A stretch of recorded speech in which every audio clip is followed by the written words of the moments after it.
I'm your host, Manny Garavito, and today I'm interviewing the very talented, very rare performance here in Miami, Mr. Paul Virzi. What's up, man?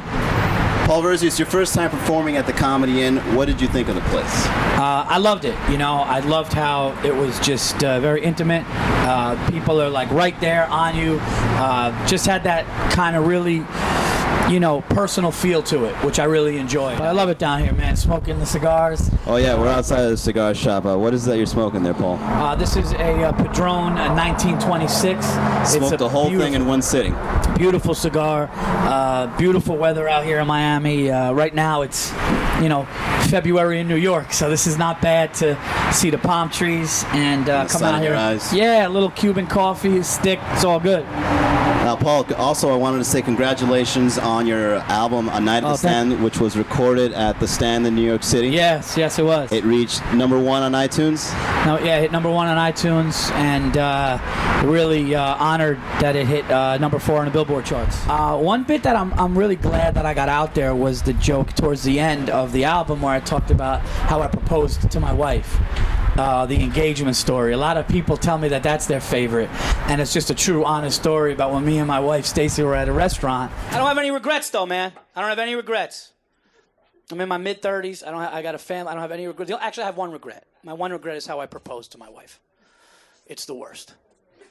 It's the absolute fucking worst, and I am going to share it with you people and put it on this album because it just needs to be out there. I spent a lot of money on this ring, right? And I did it in a restaurant. It's a true story. Don't ever do it in a restaurant. You just never do it in a restaurant. You don't know when it's going to be. The timing, the waiter could fuck it up, the food. You just can't do it in a restaurant, all right? And I'm so nervous.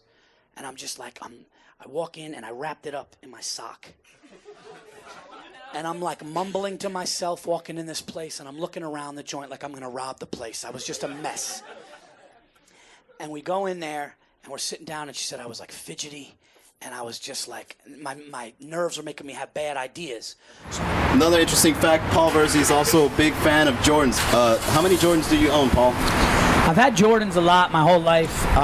You know, I remember I had the Jordan. Yeah, I had Jordan 2s. Jordan. Right now, my favorite ones. I go through like phases with them. Right now, my favorite one is the Jordan 4 white cement. They came out a couple of weeks ago. Beautiful sneaker. Brings me back. It's nostalgic. It brings me back to, you know, when I remember my older brother had them in like 89 or 90 or whatever around that time. And I loved the way the sneaker looked, and I got a fresh pair, and they're still in the box. So hypothetically speaking, Paul, what's worse? Walking into a pile of shit barefoot or walking into a pile of shit with some fresh new Jordans on? For me, it would be barefoot. You know, a little kid was riding a hoverboard and was headed in your direction, and then just kidnap him and put him up for ransom. And the ransom would be 2 pairs of the Jordans that he fucked up. I would make a video of him sitting in a chair, duct taped, and be like, look, if you want to see fucking Andy again, I need 2 pairs. I need the new Jordan 3s and the new Jordan 4s, or Andy's a guy. And you would tell them your shoe size as a further clue on the kidnapping. Yeah. So if you were in a mob movie, what role would you want to be, and how would you get whacked, hypothetically? Well, if I was in a mob movie, I wouldn't want to get whacked, and if I did get whacked, I kind of want to get whacked at the end, the way Pesci did in Goodfellas.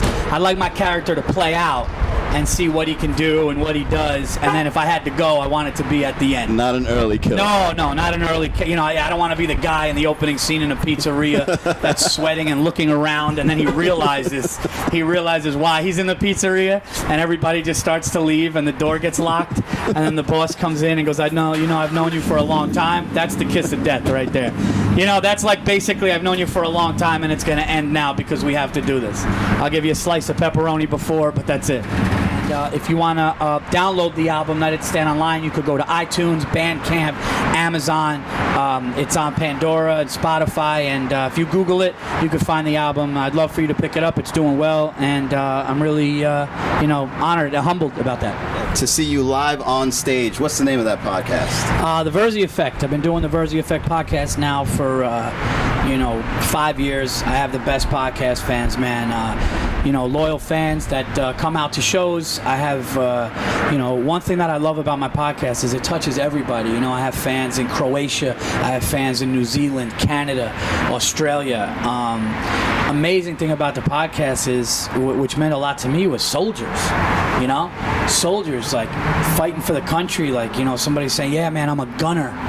Fucking guys, just life on the line as a gunner in a Humvee going, "Yeah, we listen to the Virzi Effect, and you take us away from this for a while," which is insane. And I've been doing my podcast, like I said, 5 years. It's going really well. The numbers keep growing. And, I talk about everything on there: sports, movies, and one of the biggest things I do is the unacceptable. Unacceptables. Yeah. Unacceptable. Yeah. Doing an interview in front of the sunlight is unacceptable. Yeah. The lighting here is not ideal. I mean, I'm not going to put it as an unacceptable, but Just had a Stan Lee cameo. How you doing? So yeah, that was like Frank Vincent and Pesci in Casino going, "Who's this guy? Who's this guy?" Remember that? When they're walking, talking like that, "Who's this guy coming?" Congratulations on your newfound headlining spots all over the country. Thank you. And everybody out there, thanks so much for tuning in to MiamiComedy.com for our first interview. I'm Manny Garavito. Make sure you check out the website. See you next time.